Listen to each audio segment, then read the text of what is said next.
আজকের আমার এই ভিডিওটা তাদের উদ্দেশ্যে, যাদের কারো ভাই, কারো বোন, কারো ছেলে, কারো হাজব্যান্ড প্রবাসে থাকে, তাদের প্রতি। শুনুন, আপনারা জানেন না যে প্রবাসে যে ভাইরা আমাদের থাকে বা যারাই থাকুক না কেন, তাদের কষ্টগুলো, তারা খুব কষ্ট করে তাদের তিল তিল করা জমানো টাকায় আপনাদের প্রত্যেকের ইচ্ছেগুলো পূরণ করে। কিন্তু আপনারা জানেন না যে তারা প্রবাসে কি কষ্টটা করে।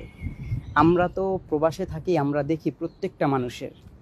দেখেন, অনেক সময় দেখা যায় তারা কখনো রাতের খাবার খায় নাই, কখনো দেখা যায় দুপুরে কি দিয়ে খাইছে। তাদের খাবার দেখলে আপনাদের চোখ থেকে পানি চলে আসবে যে আপনারা কি খান আর তারা কি দিয়ে খায়। আমাদের বাসায় নর্মালি দেখা যায় 2-3 পদের তরকারি, মাছ থাকে অথবা গোশ থাকে, এইভাবে খাওয়া দাওয়া হয়। কিন্তু প্রবাসীরা এভাবে কখনোই খেতে পারে না। তারা দেখবেন তারা কোনো কিছু করার আগে 10 বার ভাবে যে আমার এই টাকাটা দিয়ে আমি আমার ছোট ভাইকে এটা দেব, আমার ওই টাকাটা দিয়ে আমি আমার ফ্যামিলিকে কিছু দেবো, আমার স্ত্রীকে কিছু দিব, আমার আব্বুকে দিব, আমার আম্মুকে দিব। কিন্তু তাদের তাদের আমি দেখি যে তাদের কোনো ধরতে গেলে স্বপ্নই নেই, তাদের স্বপ্ন নেই বলতে গেলে। তাদের স্বপ্ন এটাই, আপনাদের স্বপ্ন পূরণ করার দায়িত্বগুলো তাদের কাঁধে চলে আসছে। এই মানুষগুলো কষ্টগুলো যদি আপনারা আপনাদের নিজেদের চোখে দেখতেন, তাহলে বুঝতেন, ঠিক আছে, যে তারা কতটা কষ্ট করতেছে। কিন্তু আপনারা তো নিজেদের চোখে দেখেন না, যার কারণ মনে করেন যে তারা না কত সুখে আছে।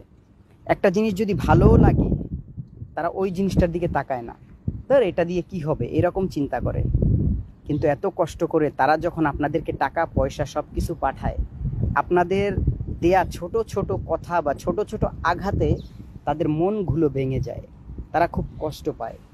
কিন্তু তারপর এই কষ্টগুলো তারা বুকে নিয়ে চেপে রেখে প্রবাসে পড়ে থাকে বছরের পর বছর।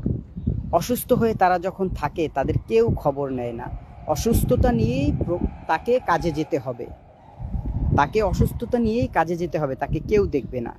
এবং বাড়ি থেকে যদি কেউ ফোন দেয়, কি দিয়ে খাবার খাইছো, এই গরুর গোশত খেলাম, এই বড় একটা মাছ খেয়েছি। আপনারা কি একদিনও কেউ বলছেন যে ভিডিও কলে আমাকে দেখাও যে কি দিয়ে খাইছো?